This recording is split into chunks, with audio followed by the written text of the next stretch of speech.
पूजा घर मंदिर में मूर्तियों को प्रतिदिन स्नान कराने वाले हो जाएं। सावधान, कहीं आपकी एक छोटी सी गलती आपके परिवार की बर्बादी का कारण न बन जाए। श्री शिवाय नमस्तुभ्यम। महाराज, आप सभी में से अधिकांश भक्तों के घर के मंदिर में सुबह और शाम की पूजा विधि को लेकर कई सारे सवाल रहते हैं, जैसे कि क्या पूजा मंदिर में रखे दीपक और घंटी को प्रतिदिन धोना सही है या नहीं, क्या दीपक से अगरबत्ती जलाना सही है या नहीं, इसी के साथ पूजा घर मंदिर में शंख रखना सही है या नहीं, इसी के साथ पूजा घर मंदिर में किन देवी देवताओं को रखना सही है, और कौन से ऐसे देवी देवता हैं जिन्हें आपको अपने पूजा घर मंदिर में नहीं रखना चाहिए, इसी के साथ प्रतिदिन देवी देवताओं को स्नान करना सही है या नहीं।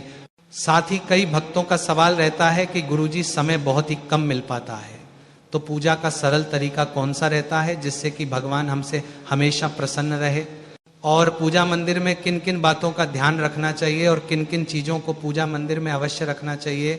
तो भक्तों, इन सभी सवालों के जवाब आज हम आपको इस छोटी सी वीडियो के माध्यम से देने वाले हैं, इसीलिए आप इस वीडियो में अंत तक बने रहिए। और यदि आपको यह वीडियो थोड़ा सा भी उचित लगे तो वीडियो को लाइक करें, चैनल को सब्सक्राइब करें, और आप ये वीडियो कहाँ से देख रहे हैं कमेंट में जरूर बताएं।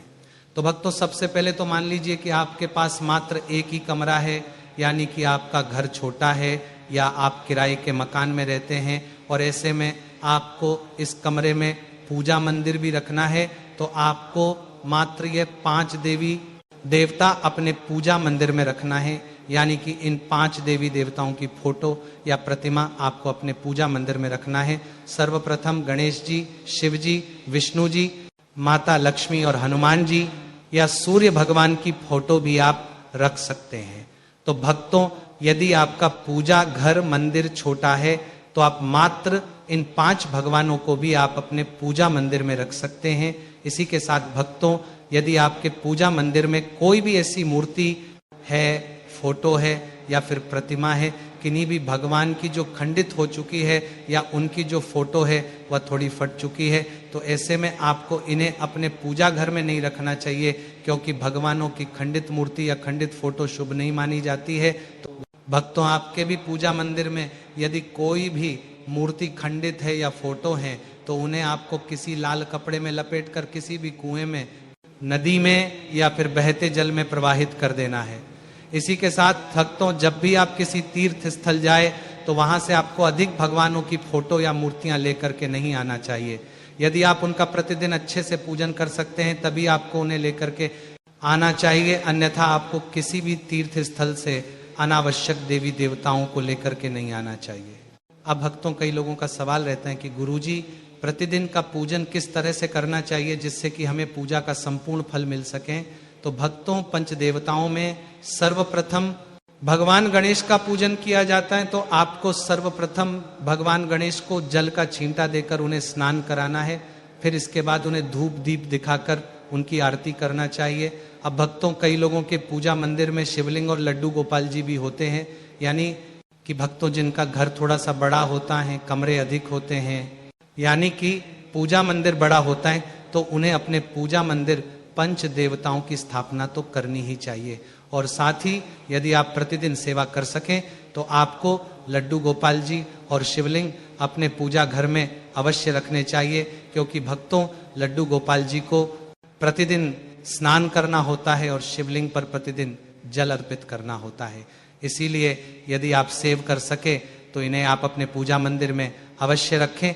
लेकिन भक्तों, ध्यान रखें, कभी भी अपने पूजा घर मंदिर में लड्डू गोपाल जी और शिवलिंग, इन दोनों को बिल्कुल पास में नहीं रखना चाहिए, क्योंकि इन दोनों की पूजा विधि अलग होती है। इसीलिए भक्तों, इन्हें हमेशा पूजा मंदिर में थोड़ी सी दूरी बना करके ही रखना चाहिए। और इसी के साथ अपने पूजा मंदिर में कभी भी अंगूठे से बड़ा शिवलिंग न रखें, क्योंकि बड़ा शिवलिंग घर के अंदर शुभ नहीं माना जाता है। इसीलिए पूजा मंदिर में हमेशा छोटा शिवलिंग ही रखें।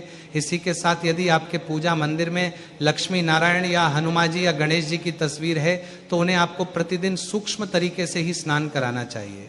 यानी कि तस्वीरों को फूलों से या जल का छींटा देकर ही उन्हें स्नान कराना चाहिए, और अंत में दीपक जलाकर और सभी देवताओं की आरती करके आप अपना प्रतिदिन का पूजन कर सकते हो। तो जिन लोगों के पास समय बहुत कम रहता है, वह रोजाना नौकरी या किसी काम के लिए जाते हैं, तो आप इस तरह से पूजन कर सकते हैं।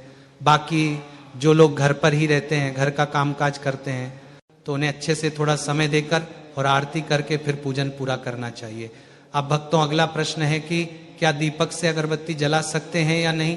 अब भक्तों, कई बार आपके पूजा मंदिर में या जब भी आप मंदिर जाते हैं तो आपकी माचिस गीली हो जाती है, तो उस स्थिति में आप अपने दीपक से ही अगरबत्ती लगा लेते हैं।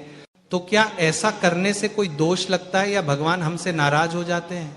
तो भक्तों, ऐसा कुछ भी नहीं होता है। आप दीपक से अगरबत्ती जला सकते हैं, इसमें आपको कोई भी दोष नहीं लगता है। अब भक्तों, इसी के साथ में कई लोग जल्दी जल्दी में या फिर जब उन्हें अधिक मात्रा में दीपक लगाने होते हैं, तब वो एक दीपक से दूसरा दीपक जला लेते हैं, यानी दीपक से दीपक लगाते हैं। लेकिन आपको ये गलती भूल कर भी नहीं करनी चाहिए, क्योंकि शास्त्र कहते हैं कि जो लोग दीपक से दीपक लगाते हैं तो परिवार के लोगों में लड़ाई झगड़े होने लगते हैं, रिश्तों में दरार आ सकती है। साथ ही दीपक से दीपक जलाने से घर में दरिद्रता आ सकती है। इसी के साथ कभी भी जलते हुए दीपक को फूंक देकर नहीं बुझाना चाहिए, इससे भी दोष लगता है।